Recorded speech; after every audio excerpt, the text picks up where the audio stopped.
코카의 행복한 주식 투자. 안녕하세요. 행투지기 코카입니다. 이번 시간은 코카의 관심 종목인 골프존에 대하여 1부는 기본적 분석, 2부는 기술적 분석으로 공부를 해볼까 합니다. 그럼 1부 기본적 분석 시작합니다.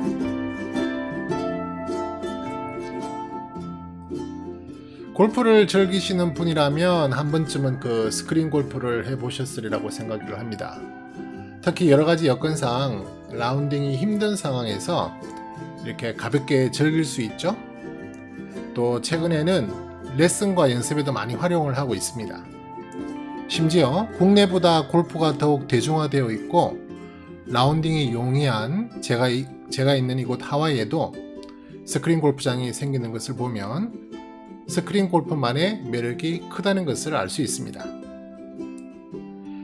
최근 코로나 이후 오히려 골프장을 비롯해 스크린 골프도 이용하시는 분이 많다는 뉴스를 접했는데요. 같이 분석하며 공부할 만한 가치가 있다고 생각합니다. 이제 같이 이 기업을 들여다 보도록 하겠습니다.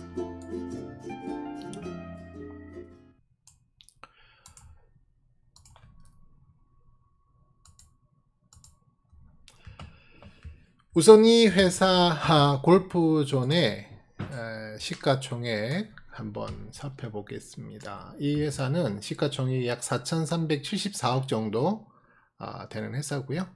배당 수익률은 2.94% 정도. 뭐 그렇게 높지도 낮지도 않고 적절하게 배당을 주고 있는 회사입니다. 그러다 보니까 외국인도 약 한 8.48% 정도 외국인이 그 보유 비중을 가지고 있습니다. 기업을 잠깐 살펴보면 뭐 아시다시피 이 회사의 대부분의 매출은 골프존이라고 하는 스크린 골프를 이제 대부분의 매출로 가지고 있죠. 뭐 중간에 뭐 유지 보수 같은 뭐 일부 또 매출이 발생하는 부분이 있지만 그것 또한 뭐 전체적으로 볼 때는 스크린 골프 운영에 관련된 그런 내용이기 때문에 일단 전체적으로 스크린 골프가 뭐 100%라고 해도 과언이 아닙니다. 연결 대상 자회사들이 한 9개 정도가 있고요. 주로 해외에 그 골프존 법인을 갖고 있는 형태로 지금 나가고 있습니다. 경쟁사는 지금 딱히 이 골프존처럼 이 스크린 골프 사업을 영위하는 상장사는 지금 현재 없는데요. 카카오 VX라고 하는 거, 그 다음에 SG 골프가 이제 대표적으로 골프존과 경쟁 관계를 가지고 있는 회사라고 보시면 될 것 같아요. 그러니까 처음에 이 스크린 골프가 이제 처음에 국내에 선을 보였을 때 상당히 여러 업체가 이렇게 약간 난립하는 그런 분위기였어요. 약간 춘추 전국시대 같은 그런 상황이었는데요. 골프존이 탁월한 기술력과 또 마케팅으로 인해서 대부분의 아주 영산업체들을 거의 다 이렇게 다 통일을 시켜버렸죠. 그래서 거의 독점적 위치를 이렇게 점유하고 계속 사업을 발전시켜 나가고 있었죠. 그러다 최근에 이제 그 카카오 VX라는 그 카카오 계열의 스크린 골프장이 이제 사업에 진출했고요. SG 골프라고 하는 또 대기업의 또 스크린 골프장도 진출을 하면서 오히려 골프존의 시장 점유율은 조금 줄어드는 그런 모습을 보이기도 합니다. 지금 현재 대충 골프존의 마켓쉐어가 한 60% 정도 되고요. 나머지 이제 시장을 카카오 VX가 한 20% 정도, 그 다음에 SG 골프가 한 10% 정도 점유하고 나머지 이제 군수업체들이 가지고 있는 것으로 그렇게 지금 예상들을 하고 있습니다. 그래서 우리 상장사에는 특별히 그 골프존과 같은 사업을 영위하는 업체는 없다, 이렇게 보시면 될 것 같고요. 컨센서스 잠깐 보시면 현재 이 컨센서스를 발표한 추정기관 정권사는 두 군데 정도 있습니다. SK증권이랑 메리츠증권이 지난 7월 28일 날 공개를 했고 같은 날짜에 그 사업 리포트를 발표를 했는데요.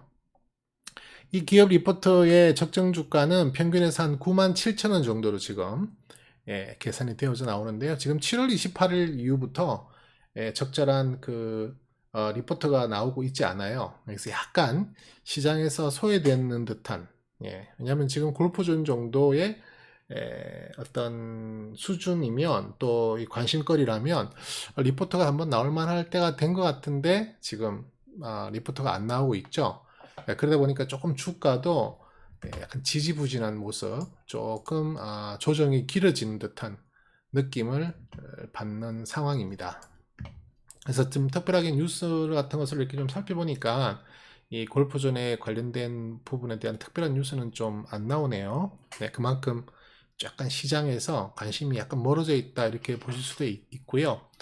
최근에 이제 뭐 골프장 인수권에 대해서 이제 골프존도 골프장 인수를 위해서 뭐 참여했다 정도의 수준 외의 뉴스는 지금 잘 보이질 않습니다. 테마를 살펴보면 특별하게 이 골프존 같은 경우에는 뭐 대단히 큰 산업군이 아니기 때문에 특별하게 그 테마를 좀 이렇게 분류하기가 쉽지 않은 그런 업종인데요. 일단 현재는 뭐 굳이 넣어 본다면 이 골프존은 뉴딜 펀드에 구성될 만한 그런 종목으로 지금 오르락 내리락 이야기가 되고 있어요. 그렇기 때문에 현재 이 골프존은 뉴딜 펀드 테마에 한번 넣어서 관리를 해봐도 되겠다 생각을 합니다. 그래서 저는 이제 뉴딜 펀드 그 업종에 지금 이렇게 집어넣어 놓고 있는데요. 뉴딜 펀드는 최근 조금 힘을 받지 못하고 있는 상황이에요. 처음에 뉴딜 펀드가 막 처음에 이야기될 때는 정말 크게 힘을 받고 상승할 수 있을 테마로 그렇게 보여졌는데 뉴딜 펀드라는 것 자체가 일단은 뭐 논란도 많이 있는 데다가 또 그 시작도 내년 이후에나 지금 셋업이 가능한 걸로 지금 그렇게 되어 있잖아요. 그러다 보니까 아직까지 이제 피부에 와닿는 어떤 그러니까 내용들이 지금 계속 추가적으로 나오지 않고 있기 때문에 약간 그 테마로서는 한 발짝 물러서는 그런 감이 있다 이렇게 느껴지는데요. 제가 지난번에도 한번 말씀드렸지만 아마 뉴딜 펀드에 대한 그 이슈는 어쩌다 한 번씩이라도 계속 이렇게 부각되면서 이렇게 시세를 한 번씩 끌어줄 수 있는 그런 테마다. 그런 쪽으로 이렇게 기대를 가지고 충분히 갈만하다 이렇게 말씀을 드릴 수 있겠습니다. 현재로서는 여기 보시면 아시겠지만 뉴딜 펀드는 다른 업종들에 비해서는 조금 그 탄력성이 많이 둔화가 되어 있습니다. 오늘도 이렇게 보시면은 뉴딜 펀드는 조금 마이너스권에 들어있었죠. 오늘도 뉴딜 펀드는 별로 힘을 못 쓰는데요. 전체적으로 보자면 뭐 완전히 바닥을 헤매고 있는 그런 테마는 아니고요. 적정한 수준에서 위치는 하고 있는데 이렇게 뭐 눈에 띌 만한 그런 테마는 아니다. 이렇게 볼 수 있을 것 같습니다. 자, 이제 실적을 한번 같이 볼 텐데요.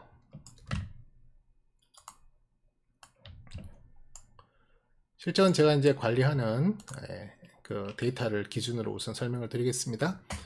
연간 실적을 잠깐 보면은요, 지금 올해 2020년은 전년 대비 약 77%의 성장, 제법 큰 성장이죠. 77%의 아주 큰 성장을 예상하고 있어요. 일단 1분기, 2분기에 실적이 나온 상태인데요.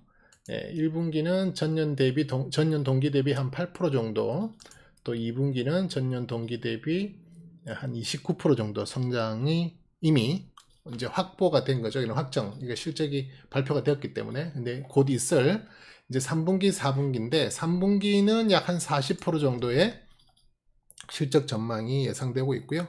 그다음에 이제 4분기가 좀 크게 예상이 되고 있는 부분이 있어요. 근데 4분기 전년 동기가 작년도 4분기가 영업이익이 마이너스를 보였기 때문에 퍼센테이지 상으로 높게 보이는 겁니다. 사실상 이 정도까지 높게 성장한다는 의미보다는 마이너스가 플러스로 되는 과정에서 계산상 퍼센테이지가 높게 나왔다. 이렇게 보시면 될 것 같고요. 전체적으로는 한 3, 40% 정도, 많게 보면 3, 40% 정도 수준에서 올해 그 성장률이 작년 대비해서 한 3, 40% 정도 나오지 않을까 예상되고 있는데요. 일단 컨센서스 대비로는 한 77% 정도 성장할 것으로 전망을 하고 있는 상태입니다. 그리고 2021년은 한 24% 성장, 그다음에 2022년은 약 16% 성장을 전망을 하고 있는데요. 지금 뭐 조금씩 떨어지죠, 그죠? 조금씩 떨어지긴 하지만 계속 두 자릿수의 성장성을 보이고 있다는 게 좀 괜찮아 보이고요. 그 다음에 특히 내년까지는 이 절대적인 증가액, 그 영업이익이든 EPS든 매출액이든 절대적인 증가액 자체가 성장 절대값이 플러스를 계속 보여주고 있어서 계속해서 연속적으로 성장을 보여주고 있다. 또 성장을 예상하고 있다. 이렇게 봐도 좋겠습니다. 그래서 그 부분에 대한 성장에 대한 부분은 뭐 계속 유효하다. 물론 그 탄력성은 조금 둔화가 될 수 있는 부분이 있긴 하지만 그래도 여전히 고성장을 보이고 있다라고 판단할 수 있을 것 같고요. 가치평가적인 측면에서는 올해는 현재 0.35, 내년에는 0.38로 계산이 되어 나오는데요. 이건 0.5를 기준으로 0.5보다 낮으면 저평가로 보고 있고요. 1이 적정이라고 보고 있고 1 이상이면 좀 열이 되었다, 좀 고평가되었다 이렇게 보실 수가 있을 것 같습니다. 그 다음 ROE는 올해가 18.44가 예상이 되고요. 그 다음에 내년은 20.56%, 그 다음에 2022년은 20.49%. 계속해서 두 자릿수, 그러니까 10% 이상의 그런 높은 ROE를 보여주고 있습니다. 근데 이제 아까 제가 초반에 잠깐 말씀드렸다시피 이제 이게 경쟁이 점점 치열해질 수 있을 것 같아요. 카카오라든지 SG에서 계속 또 공격적인 마케팅이나 또 공격적인 시장 점유율을 치고 들어오게 된다면 아마 이런 ROE나 또 영업이익률에 조금 데미지를 입을 수는 있다고 보여지는데요. 아직까지는 굳건히 독보적인 그런 마켓쉐어를 확보하고 있고 또 선점 효과로 인해서 많은 네트워크가 지금 이미 깔려 있고 구축되어 있잖아요. 그래서 그런 거에 대한 그 효과를 계속 유지해 나갈지 한번 지켜봐야 되겠지만 크게 기대를 할 수 있는 부분이기도 합니다. 그래서 일단 가치평가적인 측면에서 봤을 때는 또 ROE적인 측면에서 봤을 때는 이 회사는 분명히 성장성을 좀 확보하고 있다. 그리고 그 성장성이 확보됨에도 불구하고 현재의 가치평가는 여전히 그렇게 고평가가 아니다. 최소한 적정 이하고 또 어떻게 보면 저평가 국면에 있는 상황이기도 하다. 이렇게 볼 수 있을 것 같습니다. 그래프로 잠깐 보면은요. 지금 여기 남색으로 되어 있는 이 브라운 컬러로 되어 있는 이 색이 이 선이 EPS 선입니다. EPS고 그 다음에 이 초록색이 매출액이고요. 그 다음에 파란색이 영업이익입니다. 그 다음에 여기 파란 선, 파란 진한 선이 하늘색 하늘색 이 선이 주가고요. 그 다음에 위에 아래 있는 그 오렌지색하고 밑에 보라색이 그 고가와 저가를 나타낸 겁니다. 연간으로 보는 거죠. 연간에서 그 해당 연도의 가장 고가와 저가를 보여주는 선이라고 보시면 되는데요. 제가 항상 말씀드리지만 기업의 주가는 기업 실적에 반영한다. 기업 실적에 반드시 따라간다 라는 걸 전제로 했을 때는 기업이 성장하고 실적이 잘 나오면 주가는 올라야 되는 거고요. 기업 실적이 나쁘면 주가는 떨어져야 됩니다. 하지만 그게 반드시 지금 동행한다고 볼 수 없고 반드시 타임이 같이 연동된다고 볼 수 없거든요. 그게 기업 실적이 많이 올랐는데 주가가 뒤늦게 반영될 수도 있고요. 때로는 주가가 먼저 반영되고 나서 나중에 실적이 확인되는, 후행적으로 확인되는 그런 경우도 분명히 있거든요. 하지만 넓게 놓고 본다면 분명히 주가의 등락은 그 기업의 실적과 일치한다. 방향성이 일치한다라고 보시면 돼요. 그래서 지금 EPS 같은 경우가 지금 2017년에 크게 올랐다가 2018년, 2019년 2년 동안 연속적으로 크게 하락을 했거든요. 그리고 영업이익과 매출액은 사실은 뭐 지지부진한 상태로 큰 폭의 성장성은 보여주지 못하고 있었어요.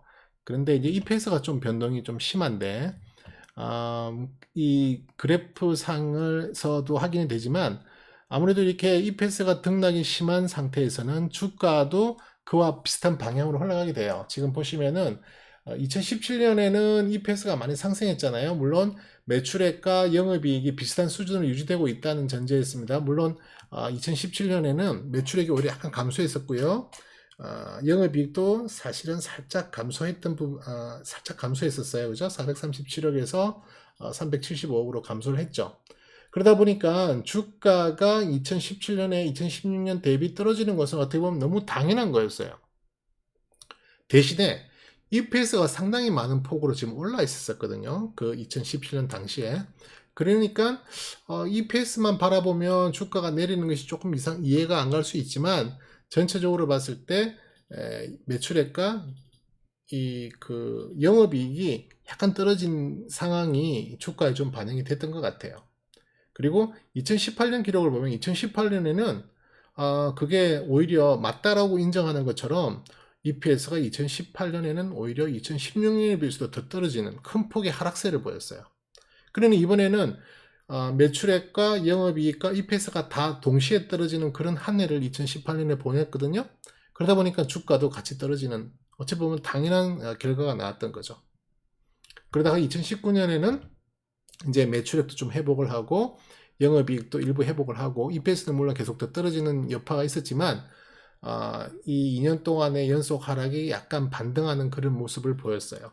그러다가 올해 2020년에는 EPS도 지금 성장성을 크게 보이고 있고 매출액과 영업이익도 계속 올라가는 그런 상황이다 보니 주가가 계속 올라가는 것이 더 맞는 이야기일 수 있는 거죠.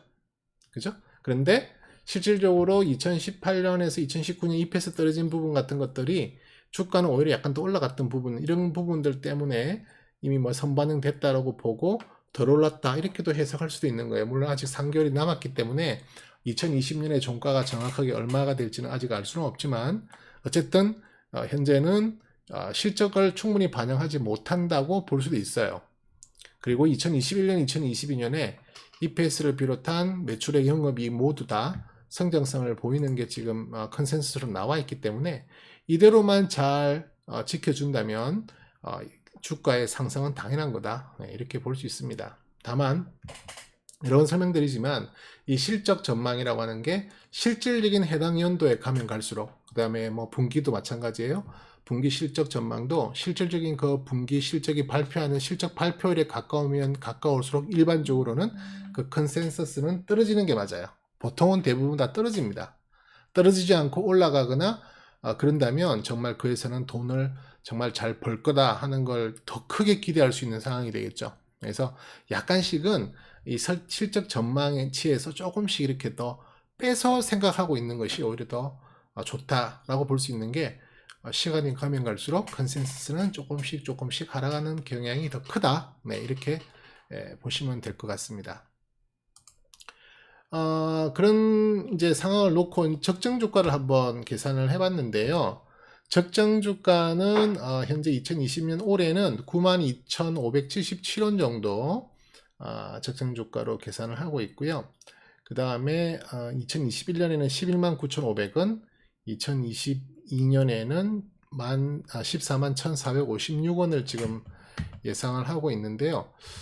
아까 그 컨센서스가 얼마였죠? 컨센서스 현재는 97,000원 평균입니다. SK증권은 10만원, 메리츠증권은 94,000원에서 지금 97,000원 정도의 평균치를 지금 증권사는 내다보고 있는데요. 97,000원 정도면은 올해가 제가 계산한 적정 주가보다는 조금 더 높은 위치예요. 내년이나 내후년에 비해서는 많이 낮지만 올해 97,000원이면 제가 예상하는 계산하는 그런 적정 주가보다는 조금 더 높은 편에 나와 있네요. 이 적정 주가는 제가 계산하는 그것뿐이기 때문에 이 선을 너무 여러분들께서 믿거나 너무 의지하시나 반영하시면 안 돼요. 이건 어디까지나 참고사항이라는 거 제가 이 내용을 설명할 때마다 강조를 드립니다. 그만큼 그냥 단순히 참고로만 보시면 좋겠다, 이렇게 말씀을 드리고 싶습니다. 그래서 이제 지금 이렇게 금액적으로만 말씀드리는 것보다 차트를 잠깐 보여드리면은 지금 보시는 화면은 골프존 주봉 화면인데요.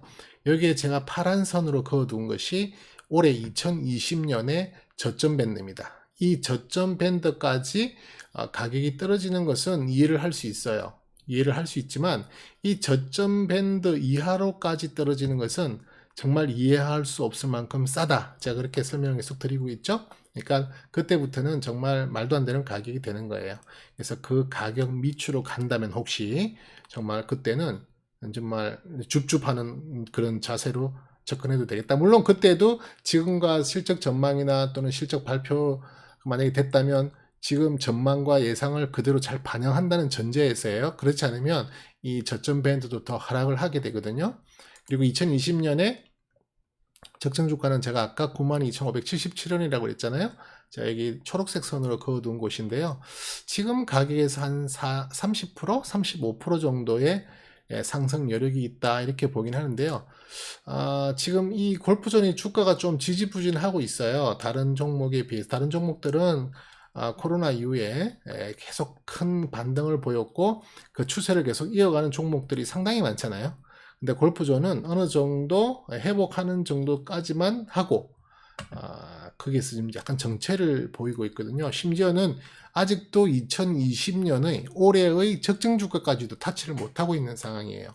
그래서 아까도 제가 처음에 말씀드렸지만 사업 그 증권사의 리포트라든지 또 뭐 뉴스라든지 또는 테마라든지 이런 부분에 대해서 약간 조용한 걸로 봐서는 많은 분들의 관심에 약간 멀어져 있다. 뭐 그게 여러 가지 이유가 있겠죠. 어떤 실적 성장성에 대한 의문이라든지 또 코로나 사태로 인해서 이 혼란스러운 그런 부분에 대해서 이 골프라는 어떤 그 골프라는 운동에 대한 어떤 부정적인 생각들 뭐 여러 가지 이유가 있을 거예요. 이유를 대라면 아마 상당히 많이 될 수도 있겠죠. 그런 이유들 때문인지 모르겠지만 하여간 아직도 2020년 지금 이제 불과 3개월밖에 남지 않았는데요. 2020년에 적정 주가도 타치를 못하고 있다.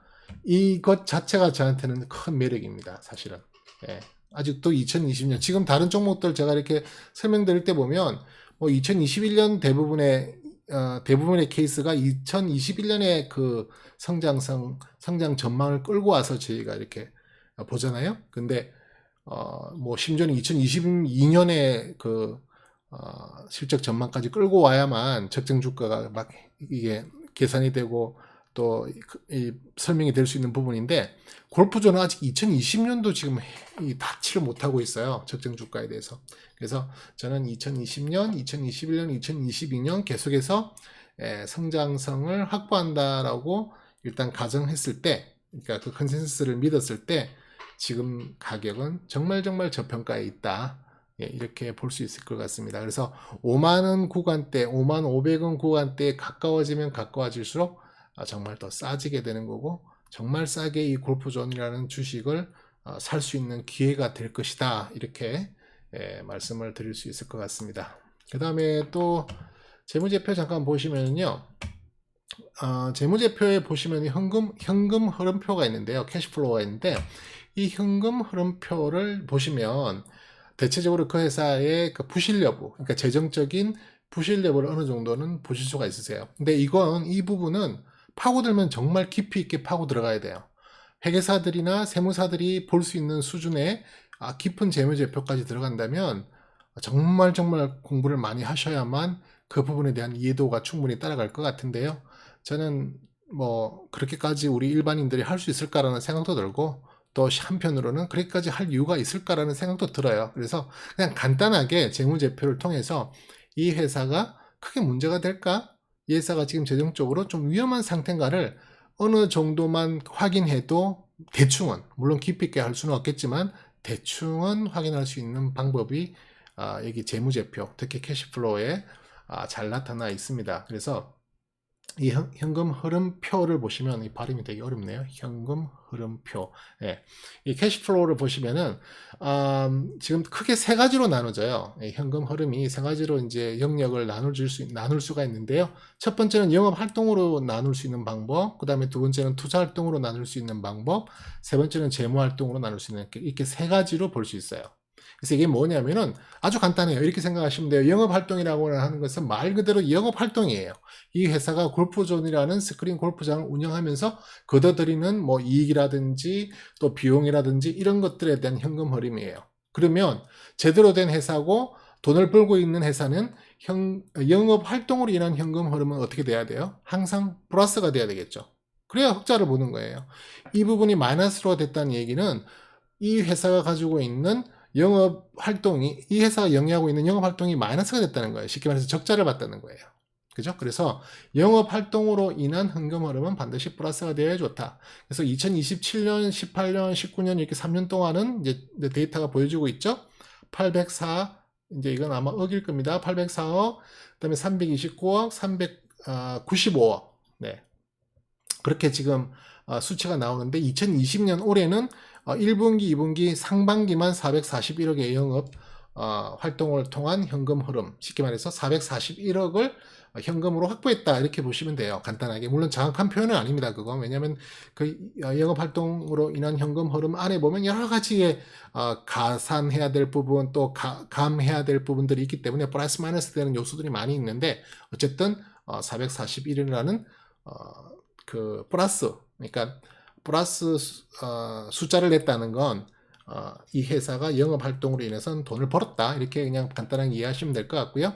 투자 활동이라고 하는 건 뭐냐면은 이 회사가 꼭 영업 활동이 아닌 것. 그러니까 예를 들어서 이 회사가 어떤 투자를 이제 뭐 어느 기업에 투자를 했다든지 또는 뭐 주식을 샀다든지 이런 뭐 여러 가지 투자 활동을 할 수도 있는 거잖아요. 뭐 부동산을 샀다라든지 이런 영업 활동이 아닌 어떤 투자 활동으로 인한 현금 흐름이에요.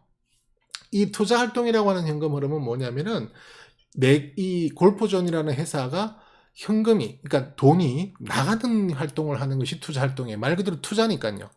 투자에 돈이 나갔다가 결과적으로는 물론 당연히 목표가 뭐예요? 투자 활동으로 인해서 거기에도 수익 창출이라는 어떤 목표가 있겠죠. 그래서 결국 지향하는 바는 그 플러스가 되는 게 지향하는 거예요. 하지만 현재를 놓고 본다면 이 회사가 투자 활동이라는 거 하는 것은 뭐 설비도 투자해야 되고 골프존은 좀 다른 얘기일 수도 있지만 어쨌든 골프존도 설비를 투자해야 되죠.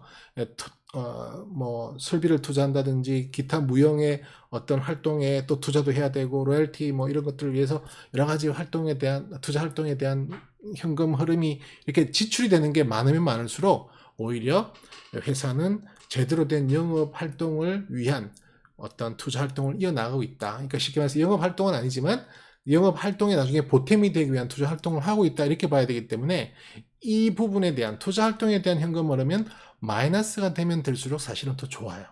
그게 더 정상적이라는 거죠. 뭐 꼭 좋다라 표현하는 게 좀 이상하지만 마이너스가 된다고 해서 절대 이상한 게 아니다. 그만큼 투자 활동을 열심히 잘 하고 있다라고도 볼 수 있는 거예요. 그 다음에 이제 재무 활동이라고 하는 것은 이제 회사가 영업을 하다 보면 또 사업을 하다 보면 돈이 필요해서 이 뭐 은행권이라든지 또는 그 투자자들로부터 뭐 그 유상증자라든지 뭐 이런 증자 활동을 통해서든 하여간 투자를 위한 또는 그 현금이 필요해서 기업으로 은행으로부터 대출을 뭐 한다든지 해서 돈을 차입을 해 들어와야 되잖아요. 그죠? 차입을 해 들어와서 쉽게 말해서 플러스가 되는 게 일반적인 거죠. 그러니까 내가 돈이 더 플러스가 되는 거예요. 돈을 많이 빌려오고 또 많이 투자를 받고 한다는 그 자체는 어떻게 보면 플러스가 되는 거잖아요. 그죠? 나한테 플러스로 찍히는 거지만 그 활동이 적다는 거는 그만큼 채무, 그러니까 빚을 적게 낸다는 거죠.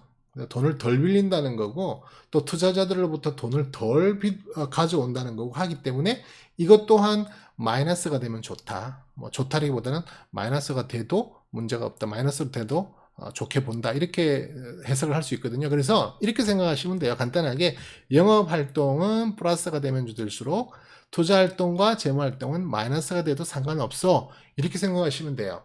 그래서 지금 현재 보시면 현재 2020년 2분기를 기준으로 했을 때 영업 활동은 플러스를 보이고 있죠. 그 다음에 투자 활동은 마이너스, 그 다음에 재무 활동도 마이너스. 그래서 크게 문제가 없다 이렇게 보시면 되는 정도의 수준으로 건너뛰시면 됩니다. 캐시플로우를 보실 때는요. 그리고 여기 보시면 현금 및 현금성 자산의 증가 이 부분이 플러스 상태로만 유지되면 돼요. 2019년이나 18년보다는 올해 현재 2분기 지났지만 253에 양수를 내고 있잖아요. 이 자체가 플러스가 되면 더 좋습니다. 현금이 그만큼 더 들어와 있다 이렇게 보시면 되는 부분이기도 하거든요. 그래서 이 자체를 너무 복잡하게 생각하고 너무 깊게 들어가실 필요 없고요.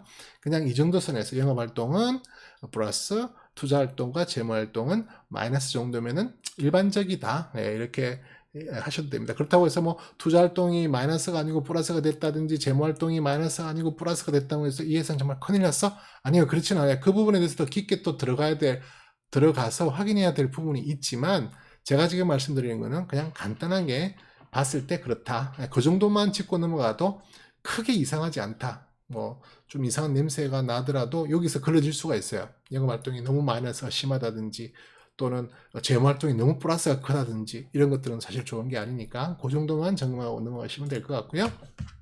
그 다음에 이제 PER, PBR 위치를 잠깐 볼게요. 이것도 HTX상에서 기업 분석 가이드를 보면 충분히 제공되는 그런 정보죠. PER 밴드, PBR 밴드를 보는데요. 이건 역사적으로 PER 밴드 어느 부분에서 좀 고점이 형성됐었나, 또 어느 지점에서 저점을 형성했었나, 그 정도 위치 파악 정도 한 정도로 넘어가시면 돼요. 그래서 지금 보시면 PER 같은 경우에는 역사적으로 봤을 때 한 24배 정도 이상이 되면 좀 주가가 약간 고평가로 인식하고 좀 떨어졌다. 이렇게 보시면 될 것 같고요. 또 여기 이제 그린색에 10.34배 정도가 됐을 때 좀 저점이 형성됐던 적이 많았네. 이런 정도만 생각하시고 넘어가시면 돼요. 그래서 지금 현재 위치는 그 저점 부분과 또 일반적으로 봤을 때 한 중간 정도 되는 평균 부분 가운데 있으니까 절대 고평가의 위치는 아니다. PER로 봤을 때. 그 다음에 PBR도 마찬가지죠. PBR도 똑같은 방법으로 해석을 하시면 되는데요. 지금 PBR 상으로는 상당히 가치가 많이 하락되어 있는 모습을 보이고 있습니다. 그러니까 지난 2019년 당시에 보였던 수준보다 조금 더 좀 떨어져 있거든요. 그러니까 뭐 여전히 높은 위치는 아니다. 예전 높았을 때는 뭐 4.5배까지 PBR이 올라갔었던 적도 있었죠. 2015년 이야기긴 하지만 그리고 나서는 이제 고점 부분이 보통 1.9배 정도가 올라가면 조금씩 이렇게 하락세를 보였던 부분이 이렇게 있잖아요.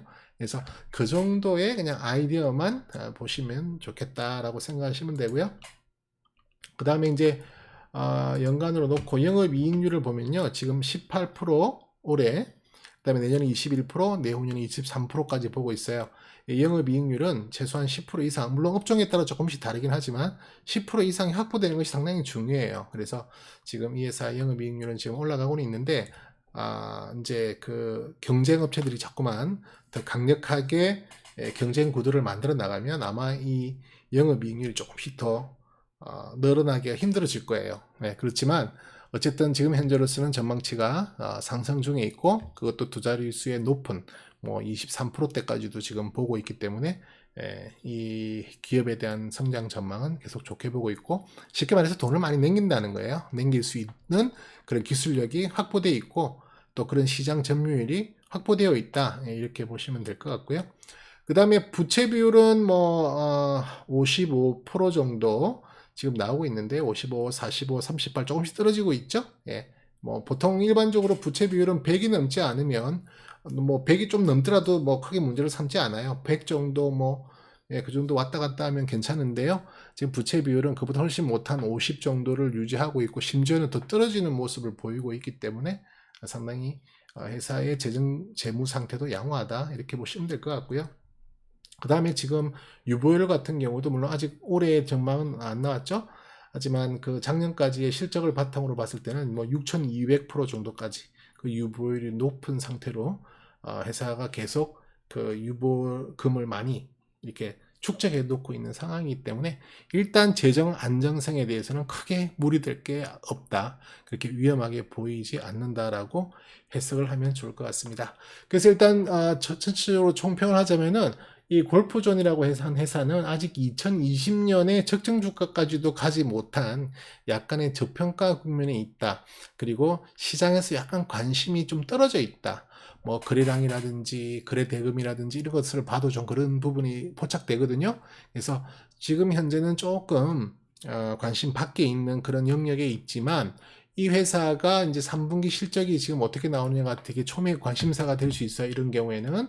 그래서 3분기 정도의 그 실적 발표가 아주 어닝 서프라이즈 정도 수준이 나온다면 많은 사람들의 관심을 다시 받을 수 있고 여러 추정 기관들의 조명을 받아서 여러 가지 리포트들도 쏟아져 나오면서 또 관심이 이렇게 이슈화 될 수 있는 부분이 될 것 같아요. 그래서 제가 지금 2020년 올해 3분기 현재로서는 약 한 40% 정도 그런 성장성을 예상하고 있기 때문에 그보다 조금 더 좋은 어닝 서프라이즈가 나온다면 아마 틀림없이 많은 관심을 또 집중 조명 받을 수 있는 상황이 될 수 있을 거다. 이렇게 말씀을 드립니다.